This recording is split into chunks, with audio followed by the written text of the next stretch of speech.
जब भी हम वेट लॉस के बारे में या पेट की चर्बी कम करने के बारे में सोचते हैं तो सबसे पहले हमारे दिमाग में आता है डाइटिंग का और एक्सरसाइज की बात। लेकिन डाइटिंग और एक्सरसाइज के अलावा भी ऐसे 5 उपाय आज हम जानने वाले हैं जो कि आप अपनाएंगे तो आपका वज़न कम होने में और आपकी तोंद, आपका पेट कम होने में बहुत आपको फ़ायदा होगा।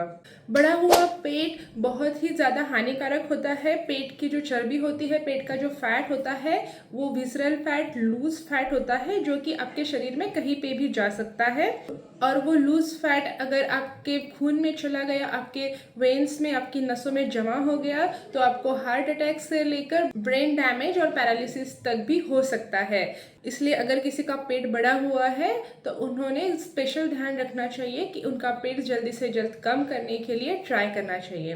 तो आज हम ऐसे 5 स्पेशल उपायों के बारे में जानने वाले हैं जो कि आपके वेट लॉस के प्रोसेस को फास्ट करेंगे, आपका वजन घटाने में आपको मदद करेंगे और आपका वजन मेंटेन रखने के लिए भी मदद करेंगे। और इन 5 उपायों को आप बहुत इजीली फॉलो कर सकते हैं। तो वीडियो में आगे बढ़े उससे पहले नमस्कार, मैं हूँ डॉक्टर मृणाल और इस चैनल पर हम बात करते हैं आपके हेल्थ के बारे में, फिटनेस के बारे में। अगर आप भी हमेशा स्वस्थ रहना चाहते हैं तो चैनल को सब्सक्राइब जरूर करिए। क्या आपके पास कोई स्पेशल उपाय है जिससे आपका वजन कम करने में आपको मदद हुई है तो उसको कमेंट में ज़रूर लिखिए ताकि बाकी लोगों को भी उससे मदद हो। तो वजन कम करने के लिए सबसे पहला जो उपाय है वो है नींबू पानी या फिर एप्पल साइडर विनेगर का पानी।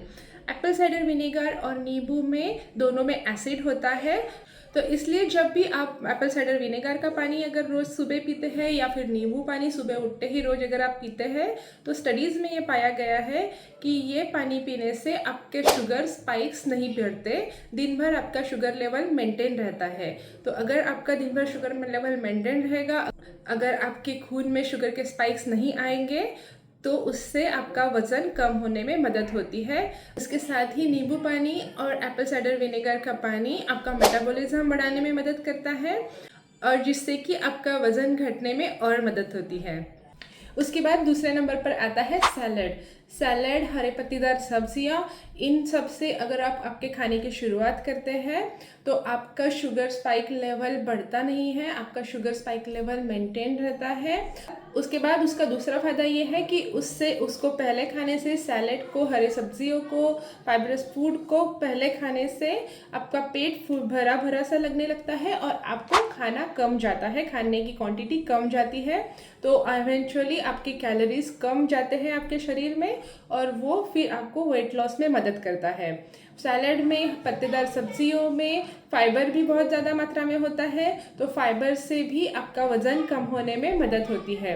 इसलिए हर आपके खाने की शुरुआत सैलड से करिए तो उससे आपका वज़न कम होने में बिल्कुल मदद होगी। उसके बाद थर्ड नंबर पर जो है वो है प्रोटीन। आपके खाने में भरपूर मात्रा में प्रोटीन होना चाहिए। प्रोटीन आपका मेटाबॉलिक रेट इंक्रीज करता है और फिर उससे आपका वज़न कम करने में मदद होती है। एक स्टडी में ये पाया गया कि जो लोग ज़्यादा प्रोटीन खाते हैं, अपने डाइट में ज़्यादा प्रोटीन लेते हैं, उनका बेली फैट नहीं बढ़ता, उनका टोंद नहीं आती। तो इसलिए प्रोटीन को हर खाने में इंक्लूड करिए। प्रोटीन युक्त जो पदार्थ है, अगर आप नॉनवेज खाते हैं तो आप चिकन, अंडे ये पदार्थ अपने खाने में इंक्लूड कर सकते हैं। अगर आप नॉनवेज नहीं खाते हैं तो पनीर, टोफू और उसके साथ अनेक प्रकार की दालें आपके हर खाने में होनी चाहिए। तो उससे आपका मेटाबॉलिक रेट बढ़ेगा, आपकी पेट की तोंद कम होगी और आपका वज़न भी कम होगा। उसके बाद फोर्थ नंबर पर जो है कि आपको आपके खाने में से रिफाइंड कार्बोहाइड्रेट बिल्कुल ही बंद करने होंगे, बिल्कुल भी निकाल देने होंगे। तो ऐसे रिफाइंड कार्बोहाइड्रेट में आता है मैदा। जो लोग मैदा ज़्यादा खाते हैं, जो लोग रिफाइंड कार्बोहाइड्रेट ज़्यादा खाते हैं, उनके पेट में अपने आप चर्बी जमा होने लगती है। तो इसलिए मैदा और अगर दूसरे रिफाइंड फूड जो है, रिफाइंड कार्बोहाइड्रेट जो है, आपके खाने में बिल्कुल भी नहीं होने चाहिए या फिर एकदम कम से कम मात्रा में होनी चाहिए। उसके साथ ही मैदे से बने हुए जो दूसरे पदार्थ होते हैं जैसे कि नान होते हैं और वाइट ब्रेड होती है, इन सब चीज़ों को भी अपने खाने में अवॉइड करिए। तो उससे आपको पता चलेगा, उससे आपको दिखने लगेगा कि आपका वेट कम होने में मदद हो गई है। उसके साथ ही शुगर भी आपके खाने में बिल्कुल भी नहीं होनी चाहिए। तो शुगर भी वेट गेन का एक बहुत बड़ा कारण है, तो इसलिए शुगर और मैदा इन दोनों चीज़ों को आपके खाने में बिल्कुल ही इस्तेमाल मत करिए।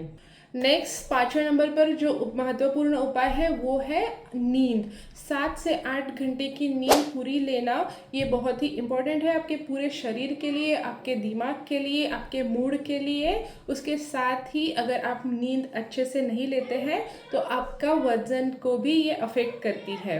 एक स्टडी में ऐसे पाया गया कि जो लोग अच्छे से 7 से 8 घंटे की नींद नहीं लेते हैं उनका वज़न बहुत ज़्यादा बढ़ता है, स्पेशली उनका पेट भी बहुत ज़्यादा बढ़ता है।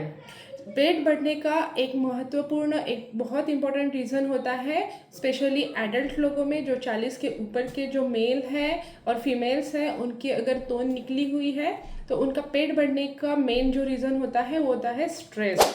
और जब आप अपनी पूरी नींद लेते हैं तो आपका स्ट्रेस भी कम होने में मदद होती है। तो 7 से 8 घंटे की नींद आपके स्ट्रेस को कम करती है, इन टर्म आपके कॉर्टिसोल लेवल को कम करती है, आपका बेली फैट कम करने में मदद करती है और आपका वज़न भी घटाने में मदद करती है। नींद के साथ साथ ही आप मेडिटेशन भी अपने रूटीन में इंक्लूड कर सकते हैं। मेडिटेशन भी स्ट्रेस लेवल कम करने में मदद करता है और आपका वज़न घटाने में भी मदद करता है। इन पांचों उपायों को अपने रूटीन में शामिल करिए। उसके साथ कैलोरी काउंटिंग करिए, आप कितनी कैलोरी ले रहे हैं उसका भी आपको हिसाब रखना होगा ताकि आप कैलोरी कॉन्शियस हो। रेगुलर एक्सरसाइज करने का ट्राई करिए और आप देखेंगे कि आपका वज़न और आपकी तोन दोनों भी जल्द ही कम हो जाएंगे। मैं आशा करती हूँ आपको आज का ये वीडियो यूज़फुल लगा होगा। अगर आपको ये अच्छा लगा है तो इसे लाइक कर दीजिए और चैनल को सब्सक्राइब करना बिल्कुल मत भूलिए। मैं आपको मिलती हूँ नेक्स्ट वीडियो में।